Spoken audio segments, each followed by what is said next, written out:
Blouse front part shape అస్సలు పాడవకుండా అలాగే కటింగ్ కూడా ఫాస్ట్గా అయిపోయే ఒక మెథడ్ ఇది. బ్లౌజ్ ఫ్రంట్ పార్ట్ కటింగ్ చేసుకునే ముందు 1/2 ఇంచ్ అనేది ఎక్స్ట్రా ఫస్ట్ డ్రా చేసుకోవాలి. ఇప్పుడు మిగతా వచ్చే మెజర్మెంట్స్ అన్నీ కూడా ఈ 1/2 ఇంచ్ని మినహాయించి మార్కింగ్ చేసుకోవాలి. బ్లౌజ్ యొక్క టోటల్ లెంత్ 15 ఇంచెస్ ఖర్చులతో కలిపి, కానీ ఫ్రంట్ పార్ట్ని 16 ఇంచెస్ మార్కింగ్ చేసుకోవాలి. Blouse front part length 16 inches తీసుకున్నాము. ఎందుకు అంటే షేప్ బెల్ట్ కటింగ్ కూడా ఇందులోనే వచ్చేస్తుంది, సెపరేట్గా కటింగ్ చేసుకోకర్లేదు. ఇదొక ఫుల్ షోల్డర్ బ్లౌజ్ లెంత్ అనమాట. సో ఫుల్ షోల్డర్ ఎంత తీసుకున్నామంటే 7.5 ఇంచ్కి మార్కింగ్ చేసుకున్నాం. అలాగే ఆర్మ్ హోల్ లెంత్ వచ్చేసి 6.5 ఇంచ్ తీసుకున్నాను. 7 ఇంచెస్ కూడా తీసుకోవచ్చు బాడీ టైప్ని బట్టి. ఈ మెజర్మెంట్లో అయితే arm whole length 6.5 inch marking చేసుకున్నాం. అలాగే ఫుల్ చెస్ట్ మెజర్మెంట్ 12 ఇంచెస్ తీసుకున్నాం.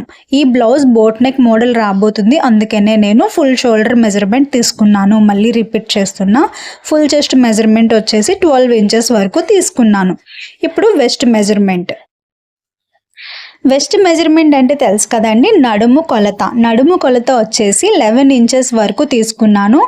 బ్యాక్ సైడ్ పార్ట్కి కూడా 11 ఇంచెస్ తీసుకోవడం జరిగింది. కానీ ఫ్రంట్ పార్ట్ స్ట్రైట్ కటింగ్ వేస్తున్నాం కాబట్టి ఇంకో 2 ఇంచెస్ ఎక్స్ట్రా అనేది తీసుకోవాలి. బ్లౌజ్ యొక్క నడుము కొలత 11 ఇంచులు, 2 ఇంచులు ఇంకా ఎక్స్ట్రా తీసుకున్నాం అన్నమాట. ఇప్పుడు షేప్ బెల్ట్ మెజర్మెంట్స్ చూద్దాము. ఇంకా ప్రత్యేకించి షేప్ బెల్ట్ కటింగ్ చేసుకోకర్లేదు, ఫ్రంట్ పార్ట్లోనే మార్కింగ్ వచ్చేస్తుంది. 3.5 ఇంచ్ లెంత్ స్టార్టింగ్లో నేను మార్కింగ్ చేసుకున్నాను. 3.5 ఇంచ్ పొడవు మార్కింగ్ చేసుకున్నాను స్టార్టింగ్లో. అదేవిధంగా బ్లౌజ్ ఇంకో చివర ఖర్చుల వైపు షేప్ బెల్ట్ మార్కింగ్ నేను 3 ఇంచెస్ పొడవు తీసుకున్నాను. 3 ఇంచెస్ పొడవు తీసుకున్నా.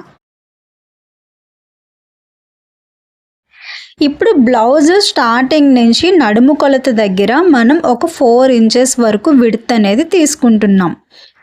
ఈ 4 ఇంచెస్ విడ్త్కి సమానంగా మెయిన్ డార్ట్ అనేది వస్తుంది. సో 4 ఇంచెస్ వరకు నేను ఒక మార్కింగ్ చేసుకున్నాను. ఇప్పుడు అక్కడ పొడవు ఎంత తీసుకోవాలి అంటే 2.5 ఇంచులకి ఒక మార్కింగ్ చేసుకోవాలి. 4 ఇంచెస్ విడ్త్ దగ్గర పొడవు 2.5 ఇంచులకి మార్కింగ్ చేసుకొని ఇప్పుడు షేప్ బెల్ట్ని కలిపేసుకోవాలి. ఆ లైన్ మీద మనం మళ్ళీ మెయిన్ డార్ట్ పొడవు 2.5 ఇంచులకి మార్కింగ్ చేసుకోవాలి. క్లియర్ కదండి అందరికీ? ఇప్పుడు మెయిన్ డార్ట్ విడ్త్ అటువైపు 1 ఇంచ్ ఇటువైపు 1 ఇంచ్ మార్కింగ్ చేసుకొని మెయిన్ డార్ట్ని గీసుకోవాలి. ఇప్పుడు మెయిన్ డార్ట్ని బేస్ చేసుకొని ప్రతి డార్ట్కి మధ్యలో కనీసం 2 ఇంచులు విడ్త్ ఉండే విధంగా, ఆ గ్యాప్ అనేది ఖచ్చితంగా 2 ఇంచులు వచ్చే విధంగా ఆర్మ్ హోల్ డాట్ని అలాగే హుక్స్ పట్టి కాజా పట్టి వైపు వచ్చే డాట్ని మనం మార్కింగ్ చేసుకుంటాం.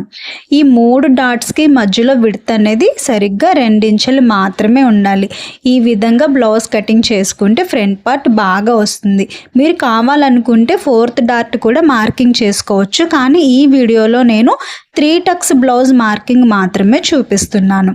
ఇప్పుడు మనం మార్కింగ్ చేసుకున్న విధంగా కటింగ్ చేసి చూపిస్తాం మీకు. వర్క్ ఎక్కువగా ఉన్నప్పుడు ఈ వీడియోలో చూపించిన కటింగ్ మెథడ్ని యూజ్ చేస్తే కటింగ్ చాలా ఫాస్ట్గా చేయొచ్చు. అంతేకాకుండా షేప్ బెల్ట్ కోసం మళ్ళీ ప్రత్యేకంగా మార్కింగ్ అనేది చేసుకోవాల్సిన అవసరం లేదు. ఫ్రంట్ పార్ట్ కటింగ్లోనే మనకి షేప్ బెల్ట్ మార్కింగ్ కూడా వచ్చేస్తుంది. ఇప్పుడు మీకు ఈ వీడియోలో చూపిస్తున్న బ్లౌజ్ కటింగ్ ఏదైతే ఉందో ఆ బ్లౌజ్ని నేను స్టిచ్చింగ్ చేసి ఫ్రంట్ పార్ట్ ఎంత బాగా కుదిరిందో షేప్ అనేది నేను ఫుల్ వీడియో ఒకటి ఆల్రెడీ అప్లోడ్ చేశాను. ఛానల్ని ఒకసారి విజిట్ చేసి ఆ వీడియో కూడా చూడండి. ఈ వీడియోలో మీకు ఎక్స్ప్లెయిన్ చేసిన కటింగ్ బ్లౌజ్ మెజర్మెంట్ వచ్చేసి ఫుల్ సైజు 38 సైజ్ బ్లౌజ్ అన్నమాట ఇది. సో మనం బోట్ నెక్ బ్లౌజ్ డిజైన్ చేస్తున్నాం కాబట్టి ఫుల్ షోల్డర్ మెజర్మెంట్ తీసుకున్నాము. 7.5 లేదంటే 5.5 సరిపోతుంది. కస్టమర్ యొక్క బాడీ టైప్ని బట్టి మనం షోల్డర్ మెజర్మెంట్ 5 ఇంచెస్ వరకు కూడా తగ్గించుకోవచ్చు. నడుము కొలతలో ఎక్స్ట్రా 2 ఇంచెస్ మార్కింగ్ చేసుకున్నాం కదా, అది షేప్ బెల్ట్లో నుంచి రిమూవ్ చేసేయండి. ఎందుకంటే మెయిన్ డాట్ 2 ఇంచెస్ మనం కుట్టేసిన తర్వాత షేప్ బెల్ట్ పెద్దదైపోతుంది అనమాట బ్లౌజ్కి. అందుకని నేను ఈ 2 ఇంచెస్ని కటింగ్ చేసి తీసేసాను. ఒక్కసారి ఇలాగ బ్లౌజ్ కటింగ్ చేసి చూడండి, ఫ్రంట్ పార్ట్ షేప్ చాలా బాగా సూట్ అవుతుంది. క్రాస్ కట్ కూడా వేయాల్సిన అవసరం లేదు. మనకి స్టిచ్చింగ్లో అనుభవం పెరుగుతున్న కొద్దీ కొన్ని విషయాలు ఎలాగా మేనేజ్ చేసుకోవాలి స్టిచ్చింగ్లో అనేది అర్థమవుతూ ఉంటుంది. ఇప్పుడు ఈ బ్లౌజ్లో 4th డాట్ కూడా వేసుకోవచ్చు అనే విషయం నేను చెప్పాను కదా. ఒకవేళ కస్టమర్కి 38 సైజ్ బ్లౌజ్ అయినప్పటికీ చెస్ట్ పరిమాణం చిన్నదిగా ఉంటే మనం 4th డాట్ వేసుకుంటే ఫిట్టింగ్ ఇంకా బాగా వస్తుందన్నమాట. ఈ వీడియో కింద కామెంట్ చేయాలి అనుకునే వాళ్ళకి ఒక మాట చెప్పాలనుకుంటున్నాను. ఎలాంటి పెద్ద సైజు బ్లౌజ్ అయినప్పటికీ కూడా నేను ఇప్పుడు ఈ వీడియోలో చూపిస్తున్న మెజర్మెంట్ ఖచ్చితంగా సరిపోతుంది. ఒకసారి ఈ కటింగ్ విధానంలో మీరు బ్లౌజ్ని కుట్టి ఆ తర్వాత ఏవైనా డౌట్స్ ఉంటే అడగాలనుకుంటే అడగండి. ఫస్ట్ అయితే ఈ కటింగ్ మెథడ్ని ఒకసారి ప్రయత్నించి చూడండి. మీరు బాగా గమనించినట్టయితే వీడియోలో పెద్దగా కటింగ్ ఎక్స్ప్లెయిన్ చేయడానికి అసలు ఏమీ లేదు. నేను జస్ట్ మెయిన్ డాట్ని ఎలాగా మెజరింగ్ చేసుకోవాలి, అలాగే షేప్ బెల్ట్ని ఎలా మెజరింగ్ చేసుకోవాలి అనేది మాత్రమే ఎక్స్ప్లెయిన్ చేశాను. సో ఇంత ఈజీగా ఒక బ్లౌజ్ అంత పర్ఫెక్ట్గా వస్తుంది అన్నప్పుడు ఎందుకు మన టైంని వేస్ట్ చేసుకోవడం. ఒకసారి ఈ పద్ధతిలో బ్లౌజ్ని అయితే స్టిచ్చింగ్ చేయండి. మనం కటింగ్ చేస్తున్నది బ్లౌజ్ యొక్క ఫ్రంట్ పార్ట్ కాబట్టి మనం ఆర్మ్ హోల్ కటింగ్ చేసుకున్న తర్వాత ఫ్రంట్ ఒక 1/2 ఇంచ్ లోత్ అనేది కటింగ్ చేసుకోవాలి. అది కూడా ఫ్రీ హ్యాండ్తో నేను వీడియోలో చూపించినట్టుగా కటింగ్ చేసి తీసేసుకోవచ్చు.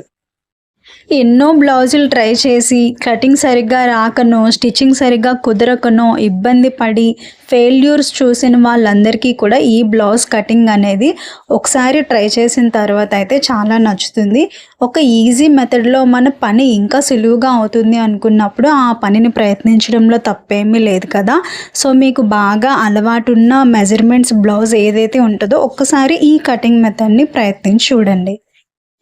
నేను కూడా అందరిలాగానే యూట్యూబ్లో చాలా వీడియోస్ చూసి బ్లౌజ్ ఫ్రంట్ పార్ట్ మాత్రమే చాలా తొందరగా అయిపోవాలి కటింగ్, అలానే పర్ఫెక్ట్గా స్టిచ్చింగ్ కుదరాలి అని చెప్పి ఎన్నో మెజర్మెంట్స్ని మార్చి ట్రై చేసి కుట్టాను. సో ఫైనల్గా నేను ఎన్నో వీడియోలు చూసిన అనుభవంతో ఎన్నో బ్లౌజులు కుట్టిన కటింగ్ అనుభవంతో చెప్తున్నాను. ఈ మెథడ్లో బ్లౌజ్ ఖచ్చితంగా బాగా వస్తుంది. ఫ్రంట్ పార్ట్లో ఎలాంటి హెచ్చు తగ్గులు రావు, షేప్ కూడా చాలా బాగా వస్తుంది. ఈ కటింగ్ మెథడ్ ఉపయోగించి ఎక్కువ బ్లౌజులు కుట్టి సక్సెస్ అయిన తర్వాతనే నేను చెప్తున్నా బ్లౌజులకి క్రాస్ కటింగ్ వేయాల్సిన అవసరం లేదు. స్ట్రైట్ కటింగ్ మెథడ్లో కూడా ఒక బ్లౌజ్ని మనం పర్ఫెక్ట్ ఫిట్టింగ్ వచ్చేలాగా కుట్టచ్చు. ఈ బ్లౌజ్ కటింగ్ వీడియోతో పాటు ఖచ్చితంగా దీన్ని స్టిచ్చింగ్ వీడియో కూడా మన ఛానల్లో ఉంటుంది. ఒకసారి ఆ వీడియో కూడా ఖచ్చితంగా చూడడానికి ట్రై చేయండి. అప్పుడు మీకు ఫ్రంట్ పార్ట్ షేప్ ఎంత పర్ఫెక్ట్గా వచ్చింది, నేను ఏ మెథడ్ని యూజ్ చేసి స్టిచ్చింగ్ అనేది చేశానో అనేది మీరు గమనించగలుగుతారు. నా వర్క్ చాలా ఫాస్ట్గా అయిపోవడానికి అలాగే పర్ఫెక్ట్గా చేయడానికి ఈ బ్లౌజ్ కటింగ్ మెథడ్ నాకెంతో యూజ్ అయింది. ఐ హోప్ మీకు కూడా ఈ వీడియో నచ్చింది అని